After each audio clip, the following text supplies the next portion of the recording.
Hello అండి, hi, నమస్తే. Welcome to Snsp creations and cookings. అందరూ ఎలా ఉన్నారు? బాగున్నారా? ఈరోజు వీడియోలో బీరకాయ కూర చూపించబోతున్నానండి. చాలా టేస్టీగా ఉంటుంది. బాలింతరాలకి పథ్యం టైంలో కానీ అనారోగ్యంగా ఉన్నప్పుడు తీసుకునే కర్రీస్ కానీ అందులో బీరకాయ కూర మొదటిగా చెప్పుకోవచ్చు. బీరకాయ కర్రీలో నేను పాలు వేసి టేస్టీగా ప్రిపేర్ చేస్తున్నాను. తక్కువ ఇంగ్రీడియంట్స్లో తక్కువ టైంలో ఈజీగా ప్రిపేర్ చేసేసుకోవచ్చు. ఇప్పుడైతే ఎలా ప్రిపేర్ చేసుకోవాలో ప్రిపరేషన్ చూద్దాం.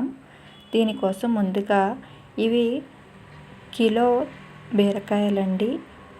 ఇవి ఈ విధంగా పైనున్న పీల్ తీసేసి చిన్న ముక్కలుగా కట్ చేసుకోండి. ఇవి చేదు కూడా ఉంటాయండి.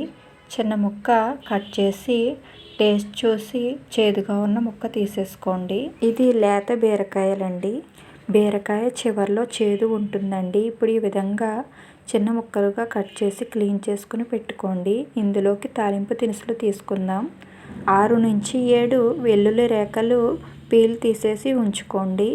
పచ్చిశనగపప్పు, ఆవాలు, జీలకర్ర కొంచెం కొంచెం తీసుకోండి. 2 ఎండుమిర్చి చిన్న ముక్కలుగా కట్ చేసి పక్కన పెట్టుకోండి.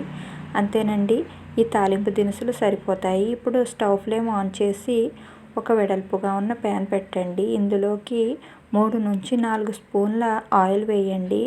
ముందుగా వెల్లుల్లి రేఖలు వేసి వేయించండి. వెల్లుల్లి రేఖలు వేగిన తరువాత తాలింపు దినుసులు వేసి వేయించుకోండి. అవి కొంచెం వేగిన తరువాత బీరకాయ ముక్కలు వేసుకోండి. వేసి ఇలా కలుపుకోండి. ఇప్పుడు ఇందులోకి కొంచెం కరివేపాకు క్లీన్ చేసుకుని వేసుకోండి. ఈ కర్రీ తొందరగా ప్రిపేర్ అయిపోతుందండి. దీని మీద మూత పెట్టాల్సిన అవసరం లేదు. ఇలా కలుపుతూ ఉండండి. ఇలా 2-3 మినిట్స్ కలపండి. ఇప్పుడు 3 మినిట్స్ తర్వాత చూసారా, ఇందులో వాటర్ బయటకు వస్తుంది. ఈ బీరకాయలో వాటర్ కంటెంట్ ఎక్కువగా ఉంటుందండి. ఇలా మధ్య మధ్యలో 2-3 మినిట్స్కి ఒకసారి కలుపుతూ ఉండండి. ఇందులోకి 1/2 స్పూన్ పసుపు వేయండి. ఇది మూత పెట్టకుండా ఇలా కలుపుతూ ఉండండి. ఇది తొందరగా ప్రిపేర్ అయిపోతుంది. ఇప్పుడు ఇందులోకి 1/2 స్పూన్ కారం వేసుకోండి. ఈ కర్రీలోకి ఎక్కువగా కారం వేసుకోకూడదండి, తక్కువగా వేసుకోవాలి. ఇప్పుడు మీ టేస్ట్కి తగినట్టు సాల్ట్ వేసుకోండి. వేసుకుని ఇదంతా కూడా బాగా కలపండి.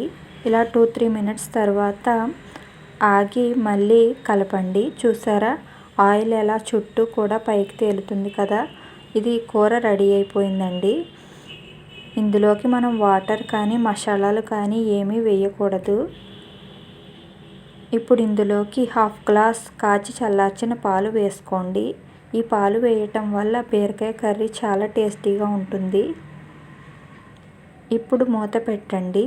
మూత పెట్టి 2-3 మినిట్స్ ఉడికించండి. 2-3 మినిట్స్ తర్వాత మూత తీసి చూడండి. చూసారా ఎలా వచ్చిందో. ఇది 2-3 సార్లు అటు ఇటు బాగా కలపండి. ఇప్పుడు టేస్ట్ చూసుకోండి. ఉప్పు సరిపోకపోతే వేసుకోండి.